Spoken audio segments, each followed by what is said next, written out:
Depois do ChatGPT e as inteligências artificiais que você conversa, muita gente parou de ganhar dinheiro na internet. Como por exemplo a HubSpot, que é referência no marketing digital. Eles perderam mais de 80% do tráfego orgânico em um ano, cara. E até o Stack Overflow, que se você deve, você conhece, ele perdeu mais de 75% das perguntas criadas lá. E isso desperta a pergunta, o SEO morreu finalmente? E é disso que eu quero falar nesse vídeo. Quem quebrou, quem se adaptou e o que você precisa fazer para continuar sobrevivendo nesse mundo. Então já deixa o like aí, sabendo que esse vídeo aqui vai ser muito maneiro. Antes do ChatGPT era muito simples, você pesquisava coisas como, por exemplo, como integrar a JWT no meu site. E aí você encontrava ali uns 3, 4 links, se você tivesse muito desesperado você ia para a página 2, você lia um monte de artigo, fazia comparação e aí você tomava uma decisão baseada nisso. Você levava uns 10, 15 minutos para fazer isso, mas no fim você conseguia exatamente o que você queria. Ou às vezes não também, né? Mas agora você simplesmente abre o ChatGPT e pergunta direto o que você quer. Você já fala direto, me explica como implementar a JWT aqui na minha aplicação Next.js, sei lá o que mais. E aí em 30 segundos ele te dá uma resposta. Ou então você pede roteiro de viagem, tira dúvidas sobre saúde, porque se for código, você usa um agente de IA, ele lê o seu código e você nem vê código, ele implementa tudo ali bonitinho e você não precisa pesquisar, você não precisa nem entender. Mas pelo amor de Deus, não coloca no ar nenhum código que você não entenda. Mas aí o fluxo novo é esse, você pergunta e recebe a resposta, sem pop-up, sem anúncio, sem newsletter pedindo seu e-mail. Mas o que mudou não foi só a ferramenta que se pesquisa, foi a expectativa. As pessoas não querem mais garimpar informação, ir atrás de várias fontes para comparar, bater uma coisa com a outra e então chegar numa conclusão. Elas querem as coisas prontas na hora. E não só isso, eles querem uma coisa que eles consigam conversar para poder contextualizar, né? Conseguir colocar aquela informação que ela quer no contexto dela. E o Google sempre foi meio lerdinho nisso, porque você tinha todo esse trabalho de você fazer a pesquisa e entender todos os cenários. Isso não é só percepção, não é só a gente que acha. Tem números que garantem e comprovam isso. A HubSpot, que é referência, né? Ganhava pesado com anúncio, com marketing digital. Eles tinham cerca de 14,8 milhões de acessos por mês. E isso despencou para 2,8. De 14 para 12 é muita coisa, cara. Isso é papo de uma queda de 81% por ano. E a própria CEO da HubSpot confirmou que isso tinha a ver com aquele AI Overview do Google, quando você pesquisa alguma coisa e aparece lá na home, né? Já aparece a informação resumida. E a pessoa não precisa clicar em link nenhum, porque já tem toda a informação ali para ela. E quem ganha com acesso, ganha com anúncio. Então você precisa dar o page view, você precisa ver a página e ver o anúncio ali no site para eles poderem ganhar dinheiro com isso. Então meio que o seu acesso ao produto deles, entende? E sem acesso, a receita cai. E a mesma coisa aconteceu com o Stack Overflow, que é a bíblia dos devs. As pessoas entravam lá para tirar dúvidas de programação. É um fórum onde você faz uma pergunta e recebe uma resposta. Eles tiveram uma queda de tráfego de 35%. O que pode não parecer muito, mas o que assustou de verdade foi o número de novas perguntas feitas. Caiu em mais de 75%, cara. O que é bem ruim para um site de perguntas e respostas, né? As pessoas simplesmente pararam de perguntar lá. Porque se tem um ChatGPT para perguntar, eu vou perguntar para alguém por quê e ficar esperando a resposta. E isso afetou também aquelas empresas que publicam artigos de mercado, né? Com relatórios de mercado, gráfico, essas coisas. Como, por exemplo, a Business Insider e a HuffPost tiveram quedas de 40% a 45%. E a maior mudança está sendo da galera mais jovem. Porque já era comum a gente ver dados de relatório no Brasil, por exemplo, em que, sei lá, 30% da população não conhece outra parte da internet que não seja WhatsApp, Instagram, Facebook, TikTok. Quase metade da geração Z não tá mais usando o Google ou ferramentas de pesquisa para pesquisar o que eles querem. Eles vão direto no TikTok para pesquisar, no Instagram, ou em ferramentas assim de IA, como ChatGPT, Perplexity, Gemini, que você já conhece. E o próprio Google admitiu isso. Um VP sênior do Google assumiu, né? Falou publicamente que mais de 40% dos jovens de 14 a 28 anos preferem pesquisar no TikTok do que no Google. Assim, não é que isso vai matar essas ferramentas, mas assim, o Google não é mais monopólio de pesquisa, né? E aí vem aquela pergunta, quem é que tá se ferrando mais com isso? Sites de tutorial são os primeiros a quebrar. Tipo aqueles blogs, aqueles sites que ensinam coisinhas básicas, sabe? Como por exemplo esses de programação que falam assim, tem aquele post, como instanciar um array. Cara, esquece, o ChatGPT vai te ensinar isso em 10 segundos. Sites que fazem roteiro de viagem, que fazem comparação entre coisas, ou até coisa de framework, né? Tecnologia também.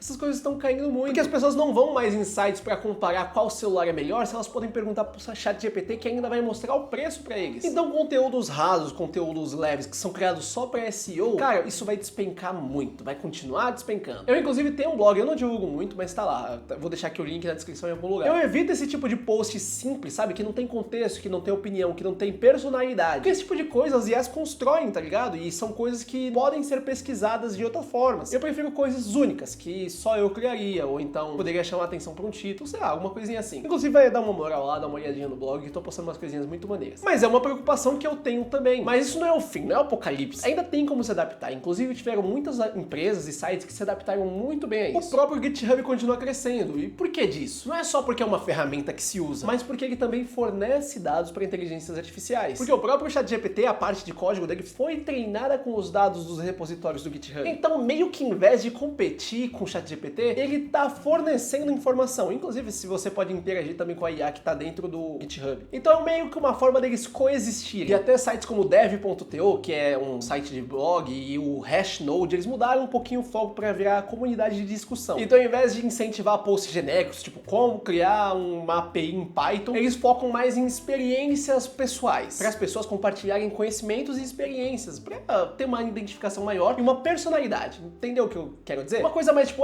como que eu resolvi um bug estranho com React? Como tal coisa se aplicou para mim no meu cenário XPTO? Esse é o tipo de coisa que a IA não tem, porque ela não tem uma certa experiência. Ela vai se alimentar desses posts eventualmente, mas mesmo assim não tem como adaptar um cenário muito específico, que é baseado numa vivência real, entende? Para mim, o mais impressionante é o Reddit, porque entre 2023 e 2024, o tráfego quase que triplicou. Ele saiu de cerca de 150 milhões de acessos por mês para 400 milhões. As pessoas querem conversar sobre tecnologia, ver as opiniões, ver os casos de uso e não só ter uma resposta genérica fabricada para elas. Isso me leva a pensar sobre algumas coisinhas que eu ainda acho que são importantes e que funcionam. O que eu vejo funcionando hoje são basicamente 3 coisas. Primeiro, conteúdo baseado em experiência pessoal. Como, por exemplo, como eu escalei um sistema de 100 usuários para 100 mil usuários. Isso uma IA pode até te falar como você poderia fazer, mas experiência pessoal de como foi feito e quais os problemas tiveram, ela não vai conseguir inventar. É a sua história, a sua vivência. E é exatamente isso que o Google está priorizando agora. É uma coisa que eles chamam de EEAT, né? EEAT, que traduzido é experiência, expertise, autoridade e confiança. A segunda são comparações baseadas no uso real e não só na especificação técnica. Não é mais, por exemplo, tipo, o React tem isso, o Angular tem aquilo. Não, é mais tipo, eu usei isso aqui no React, mas eu precisei mudar pro Angular nesse aqui, porque o Angular funcionou melhor, sei lá o quê. Coisinhas assim. Vem carregado de um contexto real, então tem mais peso do que só um comparativo baseado nas especificações. E o terceiro é conteúdo de timing, porque a OpenAI e muitas IAs, elas têm um corte de conhecimento. Porque, por exemplo, quando o ChatGPT foi lançado, ele só tinha conhecimento até um ano anterior. E a gente produz muito mais conteúdo do que ele consegue segmentar. Tá certo que ele tem pesquisa, essas coisas, mas ainda tem uma limitação no conhecimento dele, da base que ele foi treinado. Então tem muita informação recente que as IAs não vão ter. Então ser o primeiro a falar de uma tecnologia, ou então falar de uma notícia recente, alguma coisa assim, ainda pode te dar uma vantagem. É meio que uma janela de oportunidade que vai te dar aí uma vantagem de semanas, talvez meses. E se você acompanha o canal, você sabe que é isso que eu tento fazer. Eu tento não falar tanto assim de coisinhas básicas que você pode encontrar no Google em 5 minutos. Porque que conteúdo de valor é esse? Se você pode aprender uma coisa em 5 minutos, pra que eu vou perder meu tempo de fazer um vídeo de 15 minutos tentando te explicar? Ainda mais se uma inteligência artificial pudesse explicar melhor do que eu. Aqui eu prefiro falar como eu implementaria sistemas, quais são os erros que eu já cometi, a minha opinião pessoal, as minhas histórias. Que nem eu tô falando aqui a minha opinião sobre o SEO moderno. E opinião é uma coisa que as IAs ainda não têm. Assim como elas não têm a capacidade de clicar aqui no botão de like. Então, por favor, já aproveita aí que as suas mãozinhas não são feitas de IA, já clica no like, já clica aí no botão de se inscrever, ativa o sininho pra você receber notificações, porque eu tô fazendo uns conteúdos aqui que eu tenho certeza que vão ser muito úteis pra você e que a IA não vai conseguir replicar. Aí você já aproveita, já deixa um comentário aí pra falar a sua opinião sobre esse assunto. Mas vamos voltar pro vídeo. Tá, mas e com tudo isso, o Google perdendo acesso, será que não tá percebendo isso? O Google não é bobo, ele sabe que eles estão perdendo um pouquinho assim a relevância por conta das IAs. E a resposta dele foi o AI Overview, que é aquela resposta de inteligência artificial que aparece aqui na home do Google quando você faz a pergunta. Ele pega a sua pergunta e já tenta te responder direto, pra você não precisar acessar nenhum site. Inclusive, se você clicar lá, você abre um chat com o Gemini e você pode continuar perguntando,